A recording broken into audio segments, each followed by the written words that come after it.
Hello, everyone. Welcome back. This is Krishanu, and this is the Friday evening with Amit.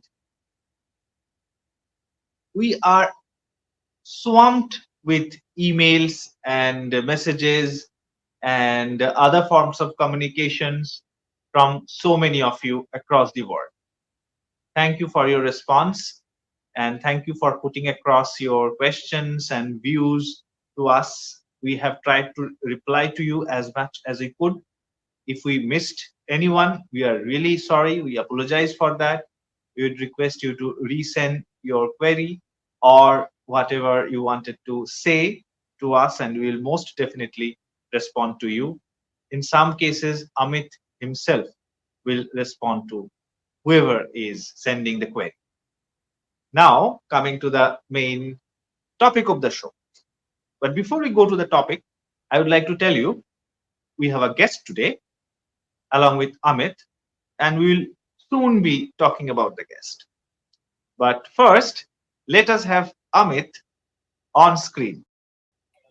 Hello, Dr. Goswami. Welcome to the screen and welcome to the show. And as you are aware, the topic tonight is mind does matter. I'll come back to you in a bit about the subject, and maybe I'll have a question, and let's see how we go about that. But before we do that, let us talk about the major things, the major activities that Center for Quantum Activism and QAV is undertaking.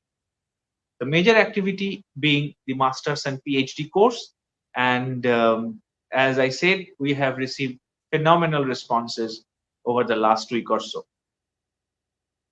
We also have certification course, and we are going through a modernization program, which will bring to you a lot more offerings in the coming months. But for the time being, we have this for you. And there is a Portuguese version too. There is a huge following among Portuguese speaking people, and we would love them to see and join us. If you have any question, please write to us at info@amitgoswami.org. Now, getting into the meat of the show. But before we move to Amit, why don't we first talk about our guest? This guest is a doctor by profession, an MD doctor at that. He is MD in psychiatry and he is also into psychotherapy. He is a father of two, lives in Surat, and belongs to a family of doctors. His parents are doctors, his wife is a doctor, and of course, he is a doctor.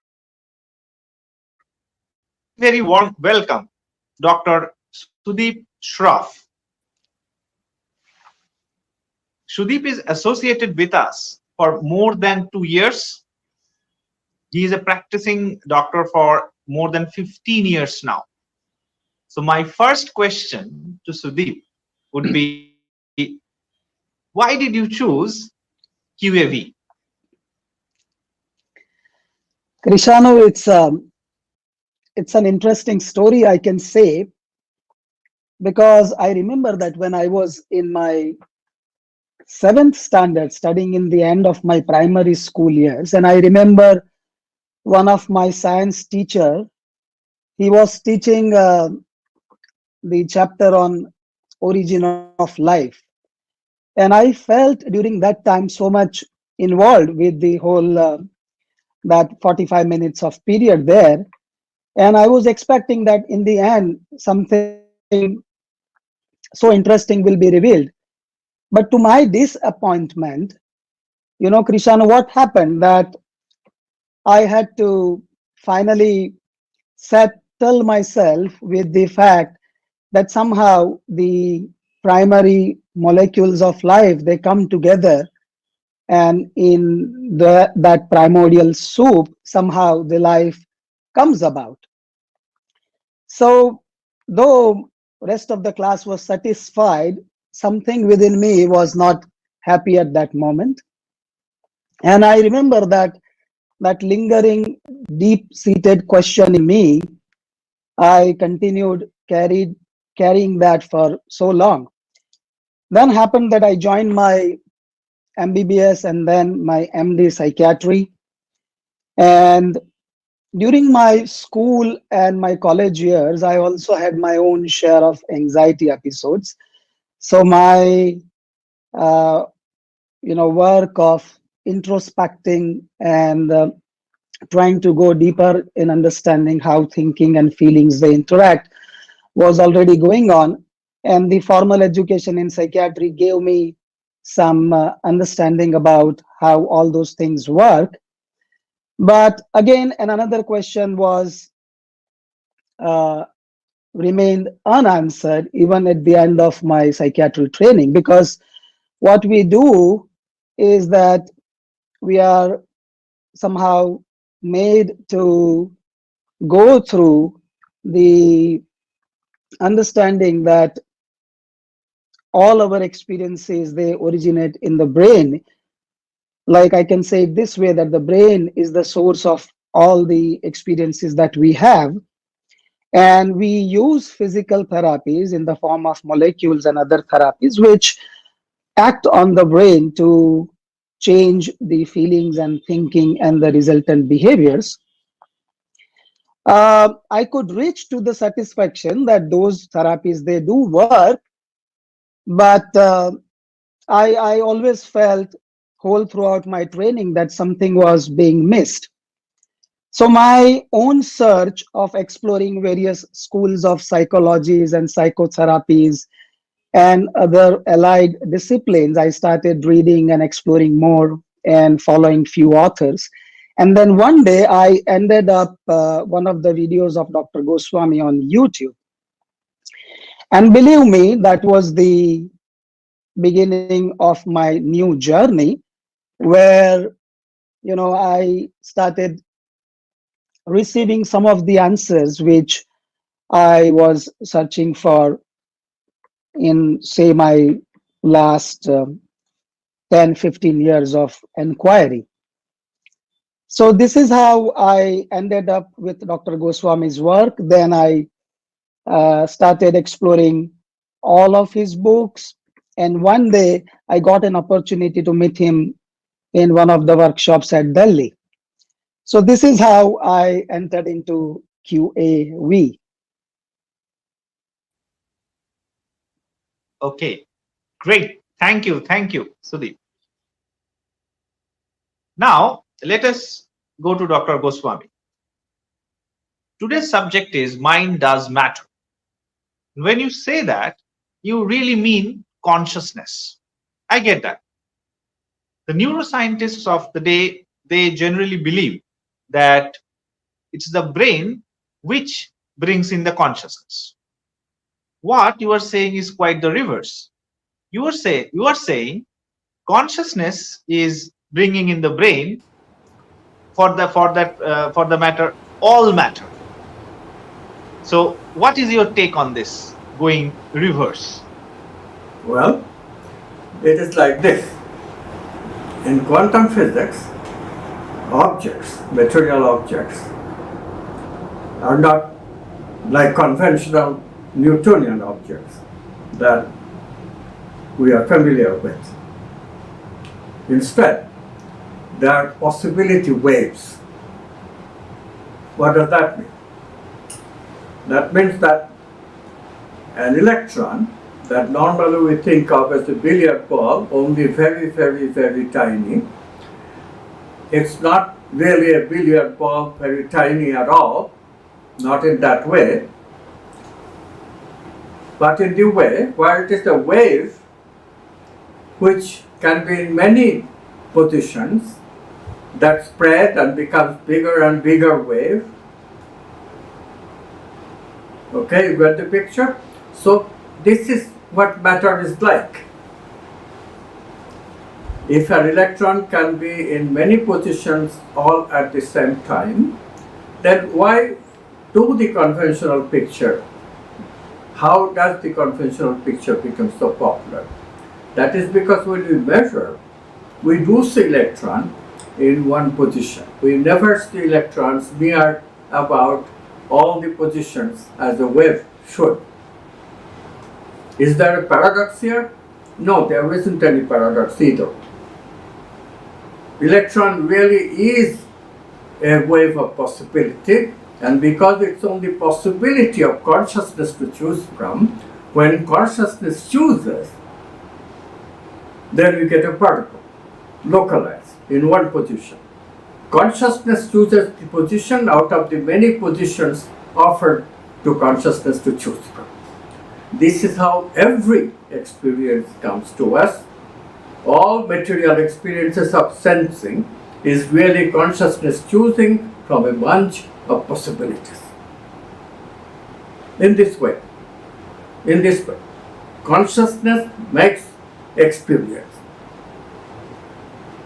And brain is the conduit via which consciousness makes experience. So what seems like that the brain has a self, but it's really not the brain, but consciousness identifying with the brain when it chooses. So it sees the electron separate from itself, and it sees itself as the brain. That's what actually happens.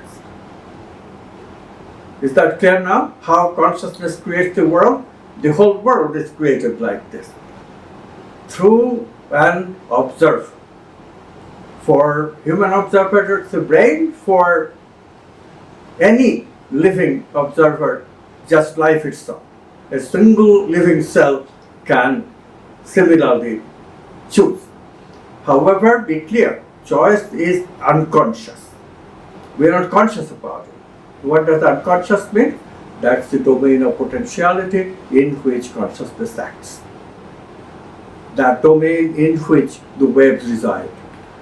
Long time ago, Einstein, Podolsky, and Rosen, three scientists, proved mathematically that this domain is a very weird domain, conventionally speaking, because in this domain of potentiality, where possibility waves reside, any two objects of possibilities can simply interact by coming close, and then they become correlated in such a way that they can communicate instantly.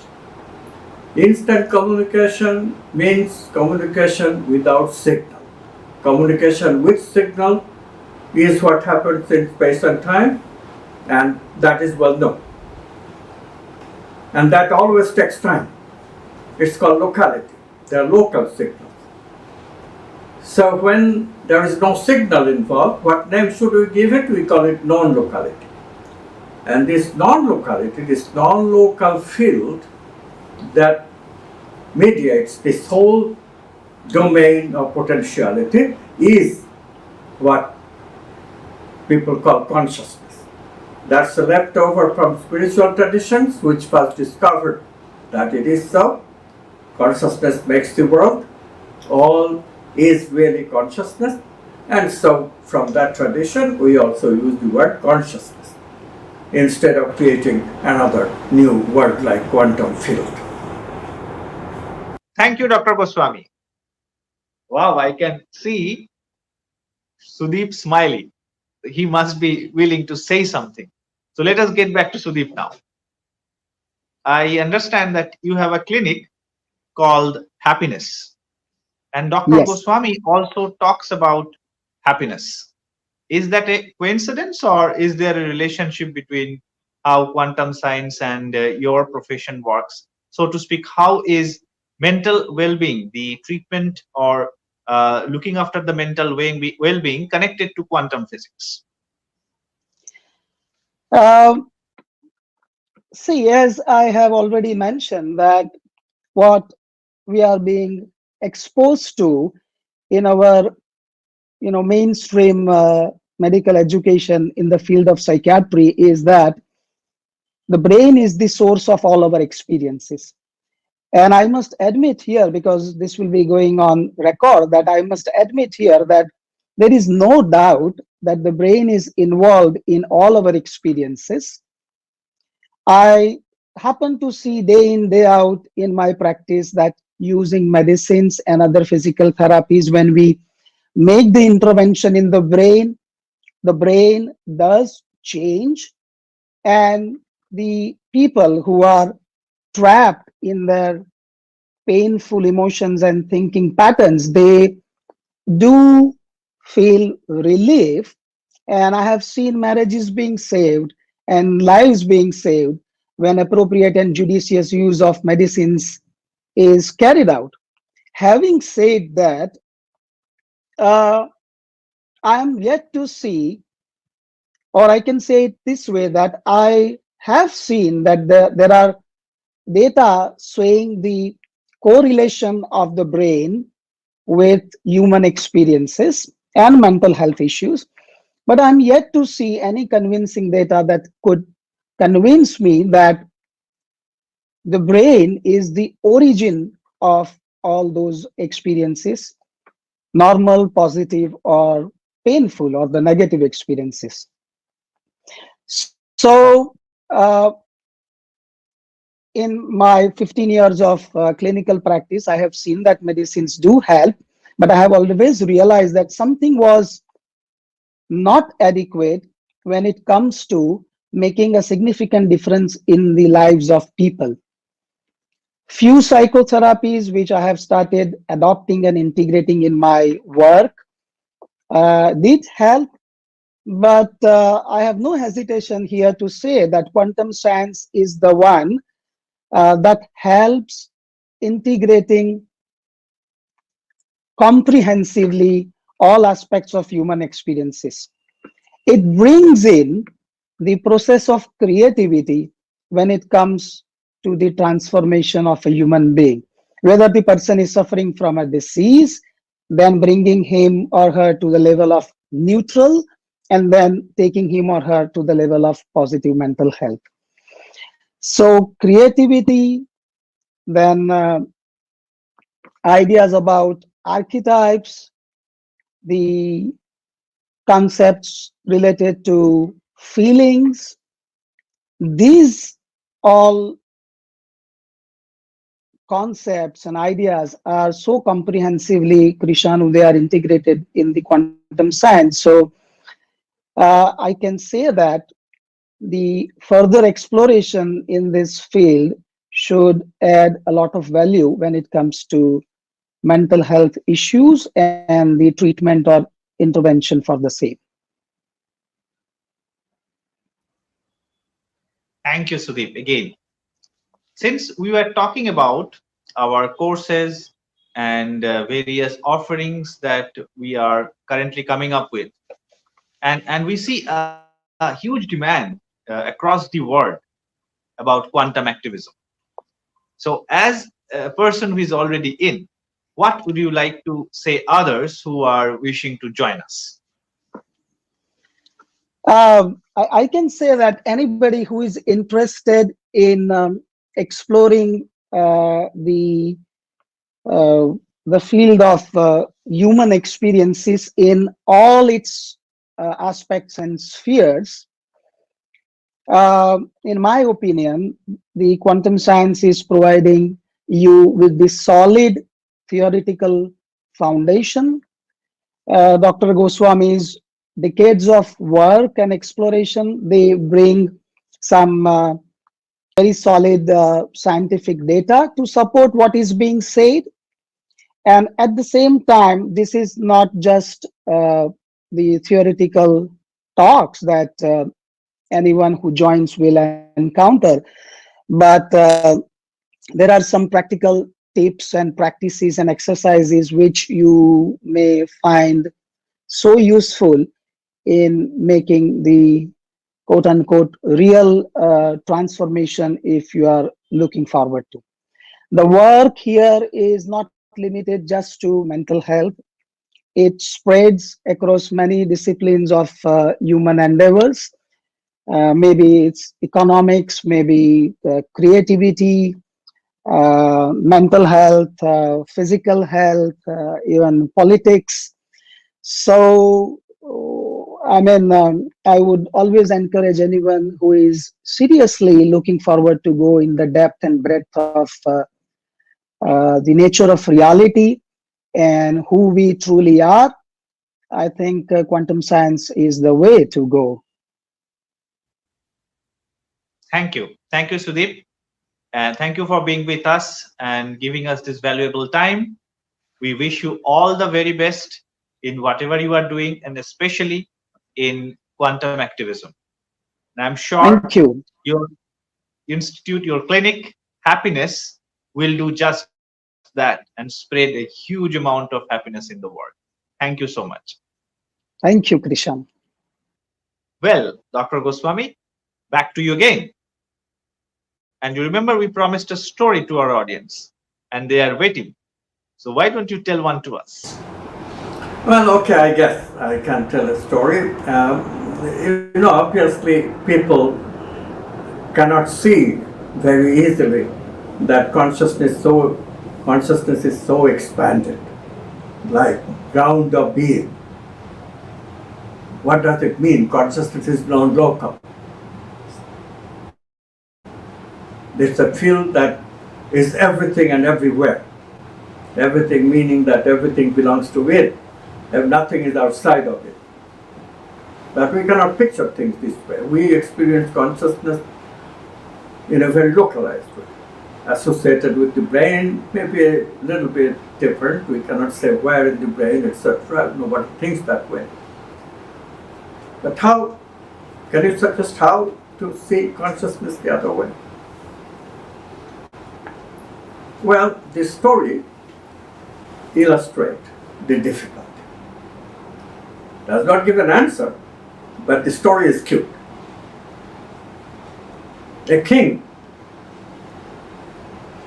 conquers, that's what kings do, and gets tired of conquering. So he says, okay, so, what do I conquer now? So his minister says, there is the ex-king who one day asked the same question. He got tired of conquering as well, so he said, what do I conquer now?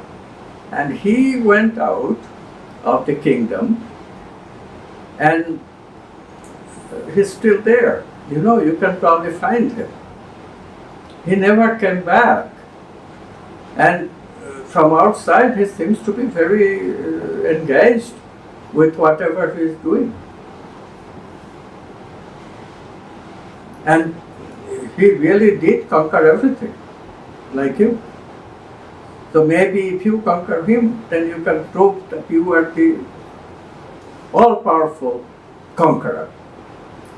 So this king goes to the other king, finds him, no problem.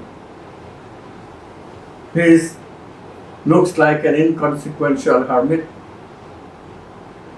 So he says, people said that you were king before me, and you conquered everything. They said, I have to conquer you to prove that I am the biggest conqueror there is. He said, yeah, that's one way of looking at it, but there's another way of looking at it. I was like you. I came out of my kingdom, I met another guy. And when I asked him what he was doing, he said that I'm trying to conquer. There's nothing around. I asked, what are you trying to conquer? He said, I'm trying to conquer my mind, my unruly consciousness. It always latches on to this object, that object, and I cannot go beyond it.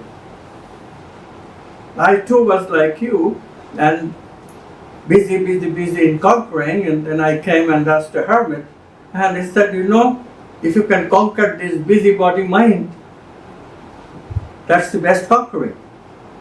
There's nothing bigger than that. And I have done that. Why don't you try to do it? He gave me some ideas. It is called meditation, and I have ever since doing that, but not much success yet. Maybe a little bit. I once in a while get a glimpse. I feel expanded.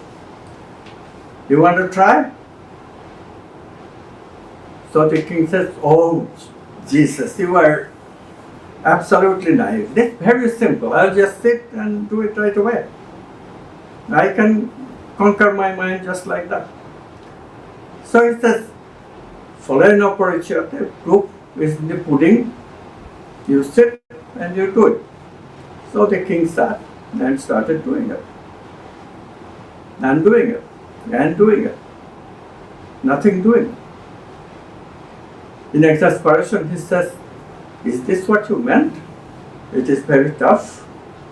You have to do it forever. And the other guy laughs and says, not forever. But you know, when you do it, this question of conquering will go away. Isn't that worthwhile? King said, yeah, I'll meditate. So ultimately the advice of the story is very simple. Yes, we can see consciousness in this way, transcending the busybody ego consciousness, which latches on to everything that it sees, and therefore can never see it as the expandable, larger context of all being. In order to do that, you have to quiet the mind, and the way to quiet the mind is to look at mind itself. Look at the thought, look at the thought, and look at the thought. In that process, when we quiet down, we find that yes, this consciousness is very expandable. In fact, infinitely expandable, and that's how we feel that yes, we make the world. That is real conquering the world, self-knowledge. Okay? Thank you, Dr. Goswami. Thank you so much. Thank you for being on the show. And I'm sure you will be there next week and we'll have another guest. But before we sign off, let us talk about the latest book written by Dr. Valentina Onisar and Dr. Amit Goswami. Quantum Brain has received very good reviews in its first print. There have been several people who have reached out to us asking various questions and, more interestingly, sometimes relating their own stories which are in consistency with what is written in the book. Now, the main features of the book, if you want to see, the main features are, the first thing is taming your brain. That's very, very important because the brain could be the biggest enemy, and taming it means half the battle is won. For many people who have children, the children's development play a very, very important role in their lives. In this book, you will know how a child can be developed from a very early stage. Third is meditation. Meditation plays a super important role. Most people would already know that. Still, we cannot emphasize more on the importance of meditation, and particularly we do things well when we know why we are doing it. And this book tells you why in the most scientific way.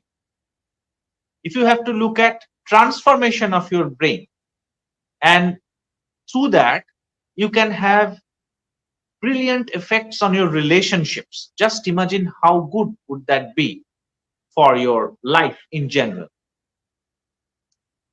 This all is there in the book. This all is for you.